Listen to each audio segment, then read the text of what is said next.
Tapos, Yung ibang manok ay nanunok. kasi hindi madami. Oh, ayan po ang itlog. Isasapaw na po ni Mama.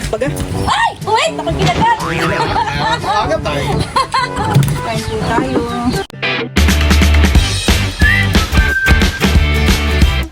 What's up mga kamilot? Welcome back sa aking channel. Sa Days Vlog po ay kami po ngayon ay papunta po sa palaisdaan at kami po ay manghuhuli po ng isda. Kagigising lang po ni Teo. Oh, laki ng mata. Punta tayo kay Lola at saka kay Lola sa fish pond. Tara po. Ha? Doon po tayo kakain. Abo, nagdadance pa. Nagdadance pa po. Nagdadance pa po. Dance daw, dance. Dance. Ay, galing, ay, galing, ay, galing. Galing naman, nagdadance. Ay, sus, napugi. Ay, sus. Naghihikab-hikaban. Sikim po ang kasama ko pagpunta po ng palaisdaan. Si Teo po ay nakay Tita Adjaw. Hindi na natin isinamahan eh. At tayo naman ay manghuhuli doon ng isda. At dami po ng bunga ng katmon. Tamang-tama po yung pang-asim po sa mga sinigang. Ayun banda sa taas ang naking mga malalakihan eh. Tayo na may walang mahabang panungkit. Ayan po ang mga katmon. Naking masarap na din kainin pag ganayan. May panungkit kaya dito? Ayun, ni kahoy. Meron lang naman po ditong abot na. Tapos sa iyo ay may bulaklak pa din dito. Ay, yung isa yung payat. Yung kawayang kahoy na payat.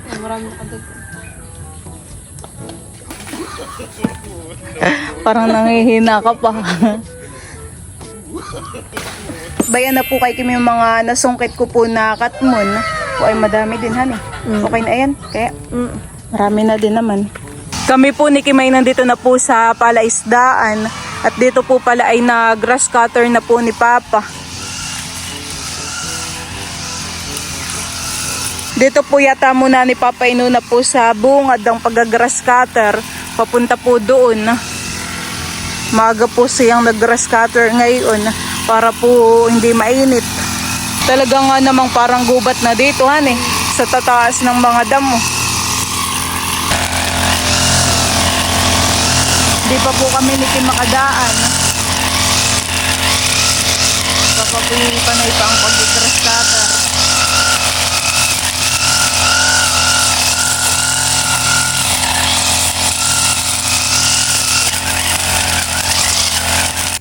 Side ang gasolina. Eh di tigil na po muna. May gasolina pa naman din. Maran po. Kasi may isang padyawan. Tingnan natin kung atang mahuhuli yung isda. Ayan po yung pamain natin. Isang ay. Ay dito ko lang ikakabit. Ay, saan po galing yung padyaw? Ha? Ay nasira ko lang ito dito.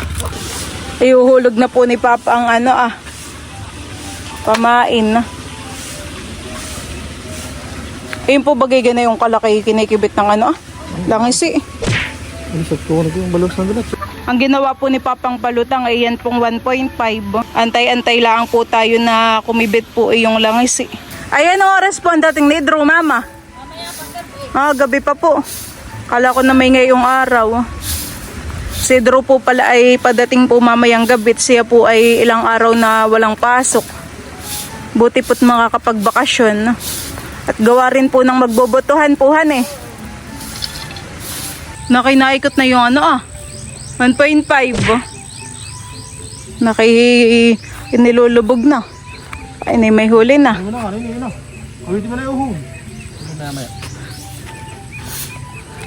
Si Papa po dito ay nagpupukpok po ng sihi. Kami po ay mamimiwas. Saan pa may isda? Dito po may nakabit lang. Nabusog na yata, kaya hindi kumain. Tayo po ay mamimiwas na. Baka naman dito ay nabusog ng isda. Dun sa kabila lango yan lang ang mga bangus. Kahit nga ibang pinapakain niya. Wala pa pang nakibit.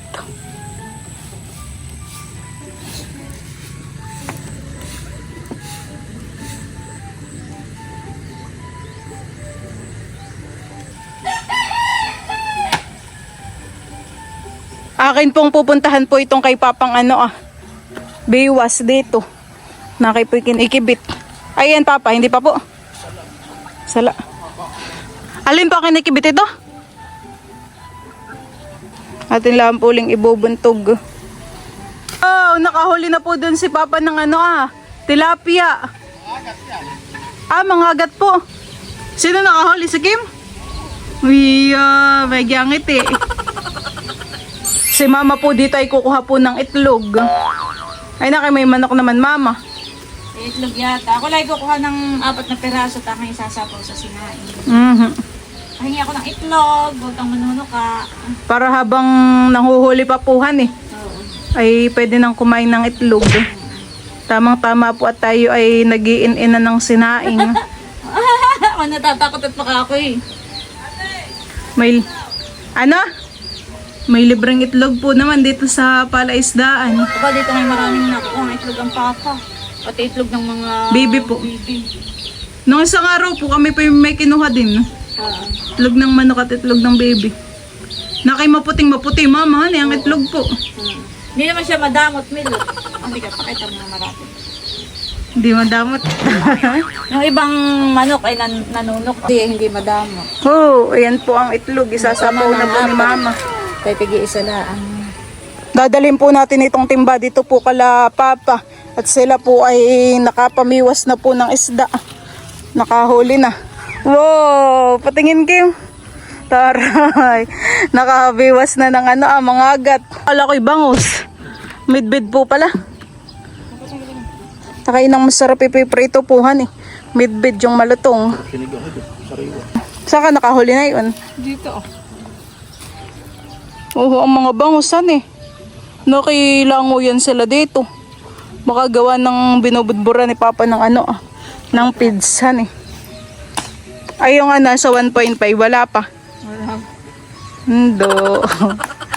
Grabing init nga laang po pamimiwas. Tagaktak na ang pawis ni Kim. Wow! Bangus, laki. Medyo mataba na rin. Wow! May pansigang na. Ay yung langising malaki hindi po nahuhuli. Nakabiyan ba? Nanganginain. Hapon. Baka po busog ngayon. Busog na ng feeds. Naluto na po agad Mama. Kapag sa init naman ay Mabilis po tapos ay maliit lang naman yung itlog. Ayan saan po yung iba? Kaya doon pa, hindi ko pa inaman. Ilan na yun? 4 tayo tigi-isa. Luto na pala, hunin ko na rin yung iba. Akin na ito. Gusto ko medyo malasal. Ayun pong itlog guys, sinapaw lang po ni Mama dito po sa sinaing. Parang ilang minuto lang po iluto agad Sa sobrang init. Ay magkakain na din ng itlog. Dapat lang yung aking sinapaw, tayo tigi-isa lang. Kain po tayo ng itlog.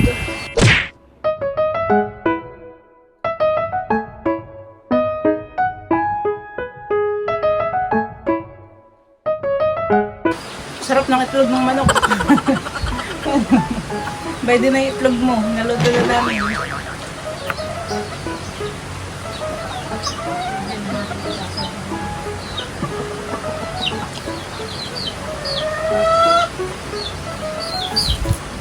Liyan na po yung mga nabiwas po ni Papa na isda at saka po ni Kim. Si Papa naman po yung namimiwas pa doon Parang ito yung bulan-bu, Midbid po. Lilinisin ko na milot, yung 3 peraso. Pero papa naman namimiwas pa. Nadagdagan pa po ng isang bugaong. Aba, masarap na. Aba, 2. Malinam na yan. Kasi paglilinis ay nakakatakot laang. Malalaki Buga nga. Saan? Sa lubo-lubo. Papa. Kaya lang yung ginapakaukol.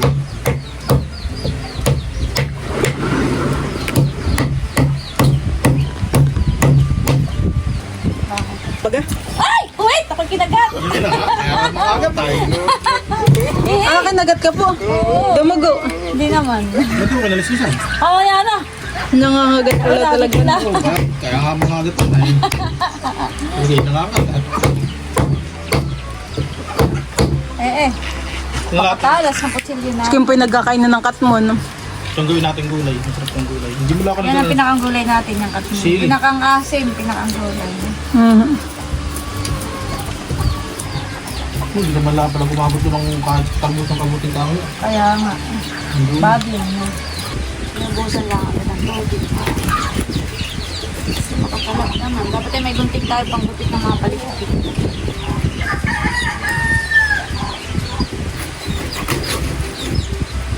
Hanggang mo na palikpik.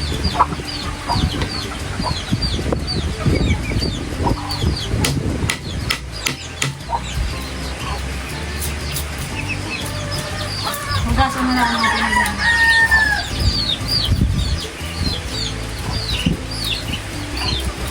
Inilagay na po ni Papa yung isda po dun sa serok. At ayun po yung hugasan po niya dun sa alat. Nilulubog lang po yung hugas na. Hugas naman po agad yung isda. Kami ngayon pagkakapi na may sa ganun lagawa namin. By the po yung mga alaga po naming baby. Wala dito Papa si Bikbik, nangingitlog po. Ah, by the. Ano may tali sa paa? Ito po pala si Bikbik. Oh, Handa at may may tali po han eh. Ay, matagal na yun. Ilan taon na po baga si Bikbik? Aba, parang siguro yata ano na grade 4. We, grade 4. Oh, sa Baby pa pala si Dudot. Hoy, si Bikbik po by the ah. May storya ni Big Big, bumagyo nun ng malakas. Ay, sisiw pa yun, si Big Big. Ay, napulot ni Idro. Inalagaan niya. Nilagyan mo na niya sa langganat na Iya. Tapos ay si Idro yung nagsugat-sugat yung paa. Ay kami lumuwas ng Maynila. Ay parang muntik nang mamatay nun si Big Big. Lungkot na lungkot ni Idro. Ay may ginala at naka-recover. Ay hanggang ngayon naman ay. Nangingitlog pa. Marami nang naianak. Parang anak po niya yung isa. At kakulay po Yung may niya eh. mga kulay na palta. Ah, lahat po. Anak niya yan. Kaya parang malilito ka po kung alin si Bikbik at kakulay po niya. Oo, parang siya ay grade 4 ng si Idro. Ay ngayon, ano na, ilang taon na yun? 4, Nag 5, 6. high school. Tapos ay high school ay 4 years. taon. Tapos Dalawang senior. 9 years na pala si Big Big. Oh, matanda na po si Bikbik. Oo. Ay, pero kaya marami tandaan natin ay meron siyang ano sa paa. tali po. Oo, nilagyan ng papa ng... Ayan po pala yung anak po ni Bikbik ah. Kaya kamukha po niya. Yan si Big Big. Marami din po pating nagtatanong kay Bikbik. Ayan po si Bikbik at malakas sila ang panailangang pangingitlog. Tayo po dito ay mayroon na pong pinapakulong tubig. Ilagay ko na rin po yan pong alimango. Pati na pong ilalagay po itong mga isda. Ayan po.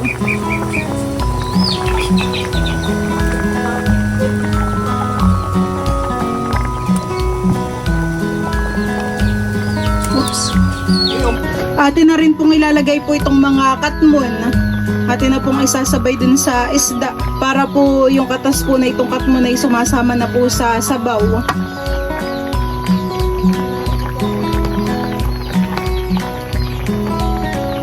A few minutes later. Yan po mga kamilot at luto na po ang ating sinigang po na isda na mayroon pong katmon. Wow! Kain na. Kain po tayo. Nakamasarap yung mga agat. Ang akin ito ay yung... Bugaong po. Hati tayo dito ah. Sige, hatiin mo. Swimming pool. Nasa lida.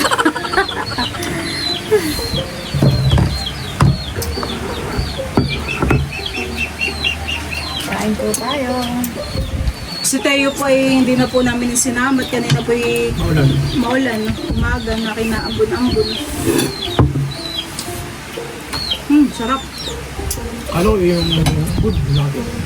Masarap din po ngayon ulam itong katmon. Asim-asim. Asim. Sarap ng kapag. Asin na niya. Asin ng katmon. Init.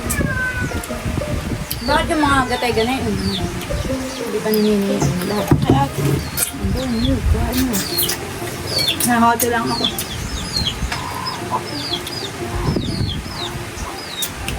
Ikaw, Bossing, gusto mo umupo?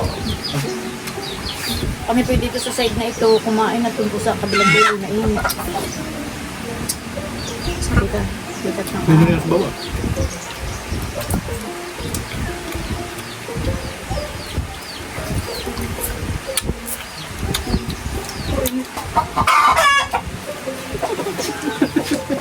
Maingay po yung manok. Pagtingin ko po kanina dun sa subscriber ni Junjun ay 1K na agad. Parang bilis po. isang gabi pa lang ngayon. Parang hindi pa po ang tawag din mama, napopromote po yung channel. Oo. Isunod ko lang po sa Facebook page ko, marami na po agad nanood. Parang nasa 5K na rin. Lagi na ba itong mabilis yan mamonitor? Mataba pa pa yung alimango. Siguro. Ayaw mo nanini. Oo. Mag-shower na lang po sa'yo may monetize. Pag ano yung kung na-monetize, ay kikita na. Dapat everyday siyang mag-upload. Parang everyday Para naman. ma-monetize agad siya. Tibal ba kayo doon nabot? ganito kadami? Bali sa ilang kabutuhan siya doon. Sakto nga po. Kung matinik na itong bangus ay mas matinik pa po yata ang bidbid o para sila. Parang sila. Meron pa po ditong alimango. Mataba po yung alimango.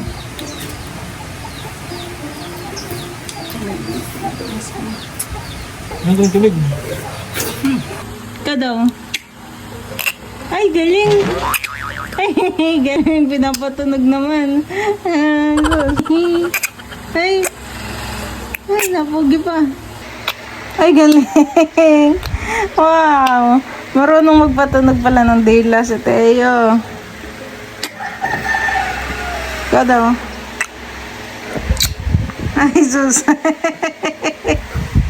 Para ka naman nakakaloko.